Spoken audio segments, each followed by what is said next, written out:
नमस्कार, very good morning, सुप्रभात। आप सभी का बहुत स्वागत है हमारे खास कार्यक्रम गंगा सवेरा में और आपके साथ हूं मैं दीपा बाफिला। नमस्कार, मैं हूं आपके साथ जया मिश्रा। सुप्रभात आप सभी को। यूपी उत्तराखंड समेत कई अहम खबर लेकर हम हाजिर हैं। बात चाहे राजनीति की हो या राजनेताओं की, हर चुनावी खबर आपको इस बुलेटिन में हम दिखाएंगे और हर खबर अलग और नए अंदाज में आपके पास पहुंचाएंगे। चलिए शुरू करते हैं गंगा सवेरा।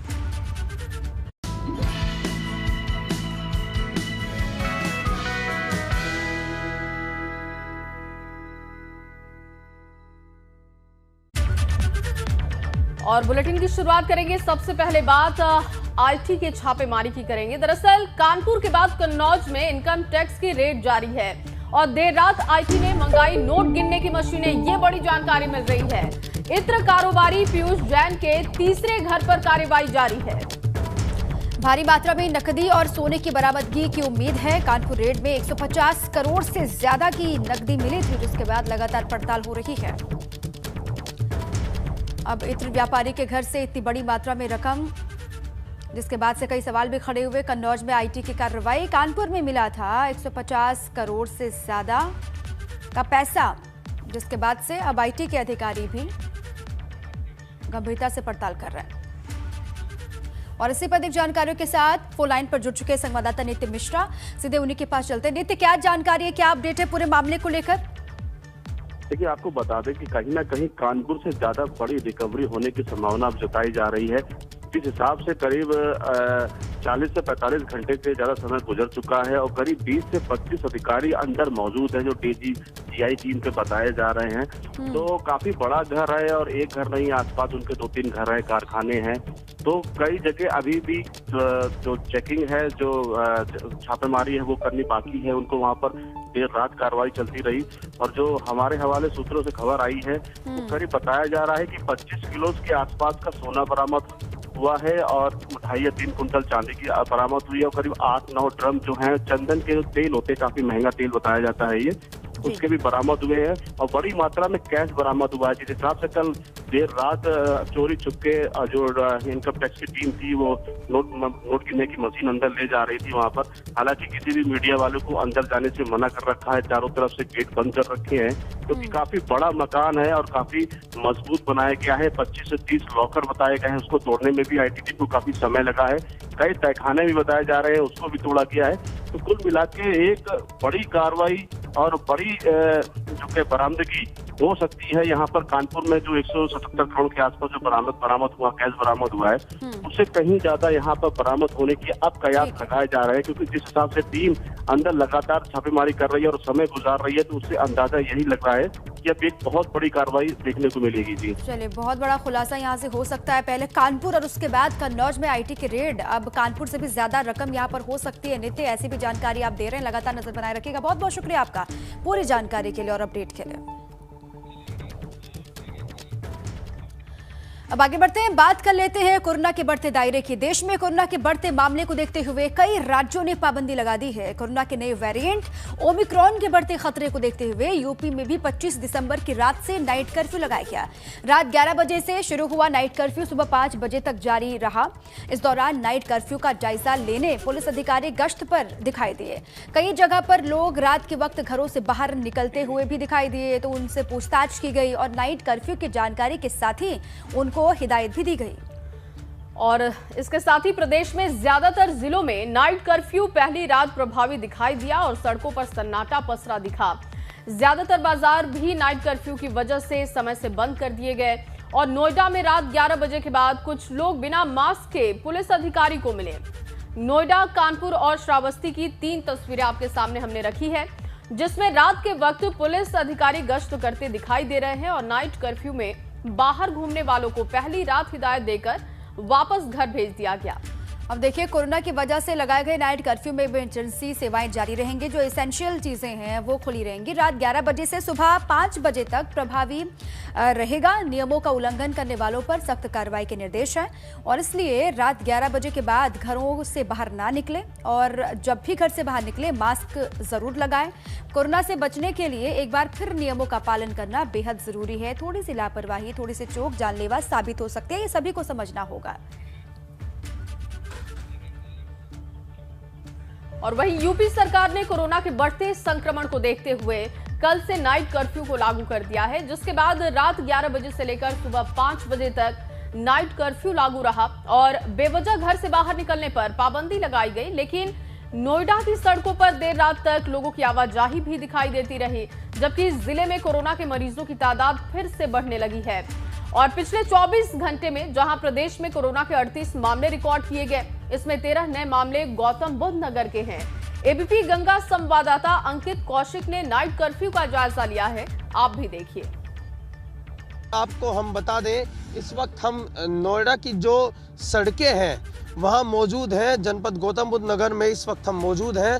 वहाँ की सड़कों पर हम आपको दिखाना चाहेंगे। देर रात का समय है। प्रदेश सरकार द्वारा जो रात्रि कर्फ्यू है उसका ऐलान करा गया था, लेकिन तस्वीरों में देख सकते हैं देर रात्रि के बावजूद भी जो लोग हैं कहीं ना कहीं अभी भी मानने को तैयार नहीं है और सड़कों पर आवागमन तस्वीरों में साफ देखा जा सकता है। लोग जो है अपने वाहनों से देर रात कर्फ्यू का ऐलान के बावजूद भी सड़कों पर अभी भी आवागमन करने में लगे हुए हैं।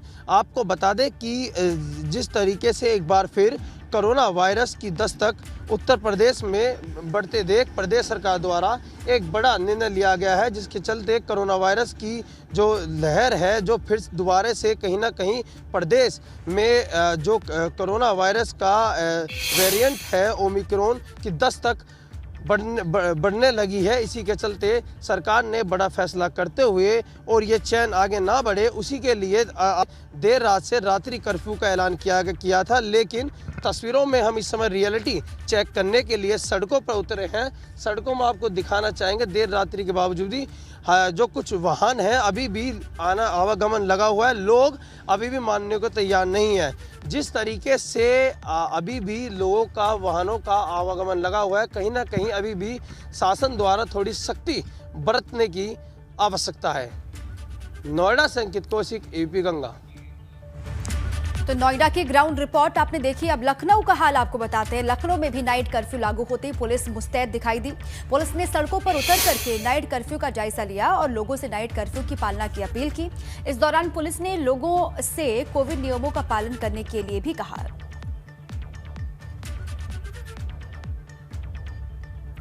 और ये देखिए तस्वीरें भी हम आपको दिखा रहे हैं। हालांकि सड़कों पर आवाजाही दिखाई दी, लेकिन पहला दिन था और पहले दिन होने की वजह से कई लोगों को इसके बारे में जानकारी भी नहीं थी, जिस वजह से लोगों को पुलिस ने हिदायत देते हुए घर वापस भेजा। वहीं कोरोना के बढ़ते केस और नए वेरिएंट ओमिक्रॉन को लेकर सरकार की चिंता बढ़ गई है और ऐसे में प्रदेश में नाइट कर्फ्यू को लागू किया गया, जिसके चलते बरेली में पुलिस नाइट कर्फ्यू का पालन कराने के लिए सड़कों पर उतरी और नाइट कर्फ्यू के लागू होते ही दुकानदारों के अलावा आम लोगों से घर जाने की अपील की गई। तो वहीं बरेली में कई लोग कोविड नियमों का पालन नहीं करते हुए भी देखे गए। पुलिस अधिकारियों का कहना है कि पहले दिन नाइट कर्फ्यू की ज्यादातर लोगों को जानकारी नहीं थी, लेकिन इसका सख्ती से पालन कराया जाएगा। बरेली से एबीपी गंगा संवाददाता अनूप मिश्रा की ये रिपोर्ट देखिए। नाइट कर्फ्यू लग चुका है, लेकिन अभी भी तमाम लोग सड़कों पर दिखाई पड़ रहे हैं। लोगों में ऐसा लगता है कि अभी भी नाइट कर्फ्यू को लेकर कोई भी डर भय नहीं है। पुलिस लगातार चेकिंग कर रही है और लोगों को सबक सिखा रही है, लोगों को बता रही है कि नाइट कर्फ्यू का पालन करें, लेकिन लोग नहीं मानते हैं। लोग लगातार घूम रहे हैं, बिना मास्क के घूम रहे हैं। मास्क क्यों नहीं लगाया? मास्क आपने? बहन जी, आपने मास्क क्यों नहीं लगाया है? मास्क लगाया। ये देखिए अब मास्क निकाला जा रहा है। तो ये स्थितियां हैं। रात्रिकालीन कोरोना कर्फ्यू रात 11 बजे से लेकर 5 बजे तक शासन के द्वारा निर्गत किए गए जो आदेश हैं उसके सभी थानों के माध्यम से इसका पालन कराया जा रहा है। चूँकि आज पहला दिन है, इसलिए लोगों को अवेयरनेस के लिए लोगों को हम जगह जगह पर चेकिंग कर रहे हैं सभी थाना क्षेत्र में और लोगों को जागरूक किया जा रहा है कि कोरोना की जो तीसरी लहर ना आया, इसके लिए सभी लोग जागरूक रहें और रात को 11 बजे से 5 बजे तक जो रात्रिकालीन कोरोना कर्फ्यू है उसका अक्षरशः पालन करें। और अब बात प्रधानमंत्री मोदी के संबोधन की करेंगे। दरअसल प्रधानमंत्री मोदी ने शनिवार की रात देश के नाम संबोधन में 3 बड़े ऐलान किए और इसके तहत 15 साल से लेकर 18 साल के बच्चों को 3 जनवरी 2022 से कोरोना का टीका लगाया जाएगा। पीएम मोदी ने इसके साथ ही हेल्थ वर्कर्स और फ्रंट लाइन वर्कर्स के लिए बूस्टर डोज की घोषणा भी कर दी है और पीएम मोदी ने कहा कि 60 साल से अधिक उम्र के उन लोगों को भी बूस्टर डोज दिया जाएगा जो दूसरी गंभीर बीमारियों से पीड़ित हैं। प्रधानमंत्री मोदी ने बच्चों के टीकाकरण का ऐलान करते हुए कहा कि ये कोरोना के खिलाफ देश की लड़ाई को तो मजबूत करेगा ही, साथ में स्कूल कॉलेज में जा रहे हमारे बच्चों और उनके माता पिता की चिंता भी दूर होगी। पीएम मोदी ने कहा कि 15 साल से 18 साल की उम्र के बीच के बच्चों का वैक्सीनेशन 3 जनवरी से शुरू कर दिया जाएगा।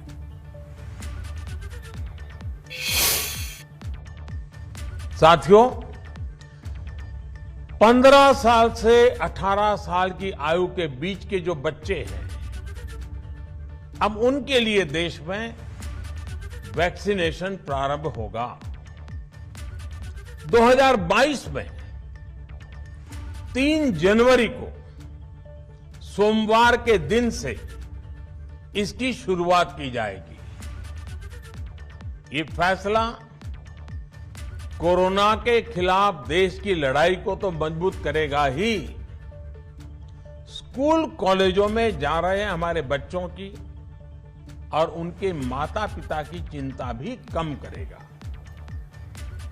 प्रधानमंत्री मोदी ने कोरोना के खिलाफ नई जंग का ऐलान करते हुए हेल्थ केयर और फ्रंटलाइन वर्कर्स के लिए बूस्टर डोज का ऐलान कर दिया है और इसके साथ ही पीएम ने 60 प्लस के उन बुजुर्गों के लिए भी बूस्टर डोज का ऐलान किया जो दूसरी बीमारियों से ग्रसित हैं और ऐसे में बुजुर्ग डॉक्टर्स की सलाह से बूस्टर डोज ले सकते हैं। 10 जनवरी का इसका समय रखा गया है।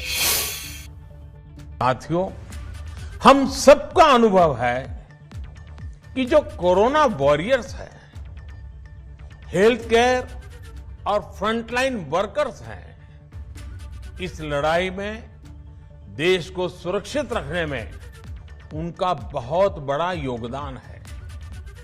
वो आज भी कोरोना के मरीजों की सेवा में अपना बहुत समय बिताते हैं। इसलिए प्रिकॉशन की दृष्टि से सरकार ने निर्णय लिया है कि हेल्थ केयर और फ्रंटलाइन वर्कर्स को वैक्सीन की प्रिकॉशन डोज भी प्रारंभ की जाए।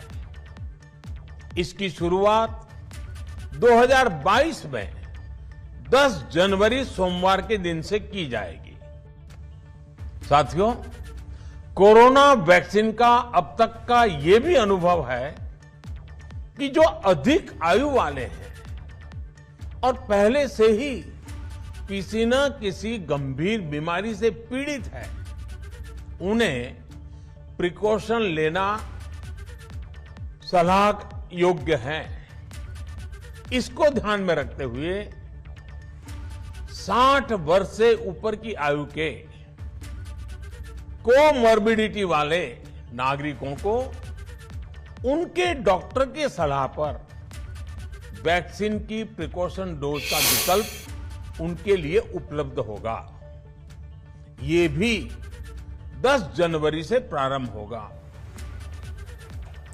तो पीएम को आपने सुना। अब आगे बढ़ते हैं। आज प्रयागराज में गरीबों को मिलेगा तोहफा। जी हां, सीएम योगी गरीबों को देंगे आशियाने की सौगात। अतीक अहमद से खाली कराई जमीन पर घर बनेंगे और पीएम आवास योजना के तहत दिए बनाए जाएंगे घर, जिसके लिए आज सीएम योगी प्रयागराज के दौरे पर पहुंचेंगे। तमाम सौगातें वहां पर वो देने वाले हैं। और सीएम बाहुबली अतीक अहमद के अवैध कब्जे से खाली कराई गई नजूल की जमीन पर गरीबों के आशियानों के लिए भूमि पूजन और शिलान्यास करेंगे। शनिवार को कैबिनेट मंत्री सिद्धार्थनाथ सिंह ने कार्यक्रम स्थल पर तैयारियों का जायजा भी लिया था। आपको बता दें कि माफिया अतीक अहमद से प्रशासन ने 1731 वर्ग मीटर नजूल की जमीन खाली कराई थी और अब जमीन पर करीब 458 लाख की लागत से 76 फ्लैट बनाए जाएंगे। ये 4 मंजिला बिल्डिंग होगी जो पूरी तरीके से ग्रीन बिल्डिंग होगी। ये एरिया ही नहीं, ये जमीन ही नहीं, ये सब कुछ जाना जाता था एक अतीक अहमद के नाम से, माफिया गुंडों के नाम से। यहाँ पर आज तो आप जमीन लेवल देख रहे हैं, मैं जब हम लोग यहाँ आए थे 3 दिन पहले तो यहाँ पे कम से कम 5000 झंडे समाजवादी पार्टी के पड़े हुए थे। ये उनके संरक्षण का गुंडा राज और माफिया राज का निशान छोड़ गए थे। आज वो जमीन जिसकी नजरुल की थी उसको सरकार ने वापस लिया और गरीबों के 75 घर बनने जा रहे हैं। और चलिए अब आपको दिखाते हैं धुआंधार 22। भदोही में शुक्रवार को कैबिनेट मंत्री नंदगोपाल नंदी ने वैश्य समाज को किया संबोधित। सपा पर साधा निशाना, कहा अखिलेश के समय गुंडागर्दी होती थी, पर योगी सरकार में गुंडे जेल में हैं। मऊ में शुक्रवार को सतीश चंद्र मिश्रा ने बसपा कार्यकर्ता सम्मेलन को संबोधित किया। सपा पर साधा निशाना, कहा प्रदेश में दंगे हो रहे थे और सेफई में नाच गाना चल रहा था। नेता प्रतिपक्ष राम गोविंद चौधरी बलिया में कार्यकर्ता सम्मेलन में हुए शरीक। भाजपा सरकार पर साधा निशाना, कहा लोकतांत्रिक संस्थाओं को नुकसान पहुंचा रही है भाजपा सरकार। बलिया में ओपी राजभर के बेटे अरविंद राजभर ने दिया बेतुका बयान। मंच से संबोधित करते हुए लोगों को लाल और पीला झंडा लगाने की दी सलाह, कहा लाल और पीले को बुरी नजर से देखने वालों को होगा पीलिया और cancer. AIMIM chief Asaduddin Owaisi ने फिरोजाबाद में जनसभा को किया संबोधित। भाजपा सरकार पर साधा निशाना, कहा डेंगू और बुखार से बच्चों की मौत हो गई, लेकिन भाजपा को नाम बदलने से फुर्सत नहीं है।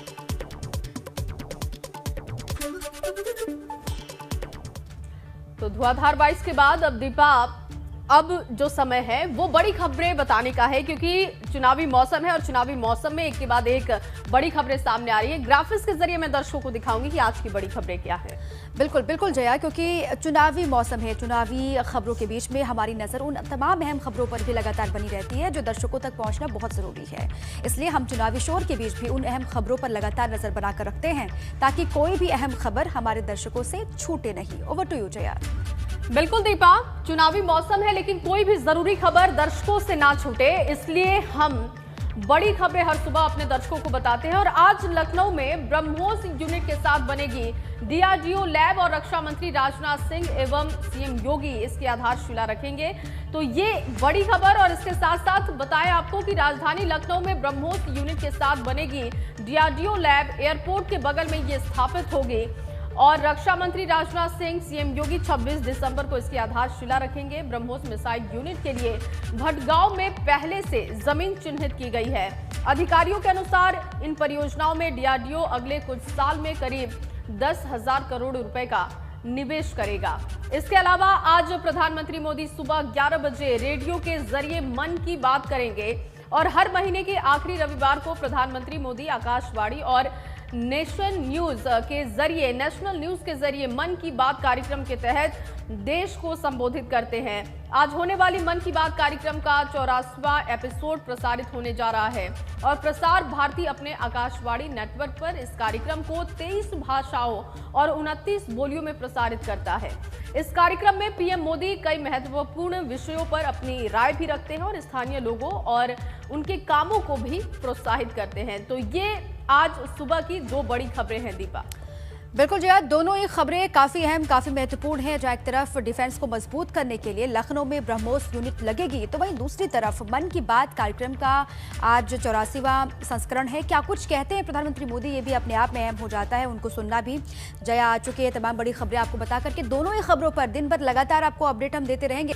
चलिए आगे बढ़ते हैं। सी वोटर और ABP नेटवर्क के हर हफ्ते होने वाले सर्वे में इस बार यूपी में आज चुनाव हो तो किसकी सरकार बनने का अनुमान है, जनता की नजर कौन होगा CM की पहली पसंद के लिए, देखें हमारी खास रिपोर्ट।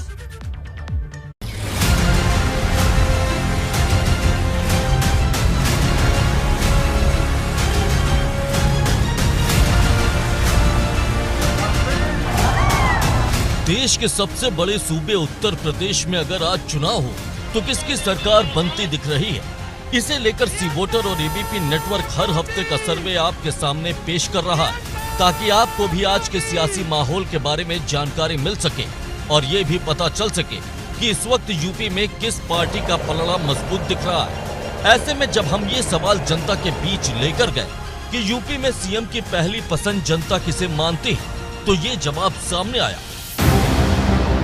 यूपी में योगी आदित्यनाथ को 42% लोग CM के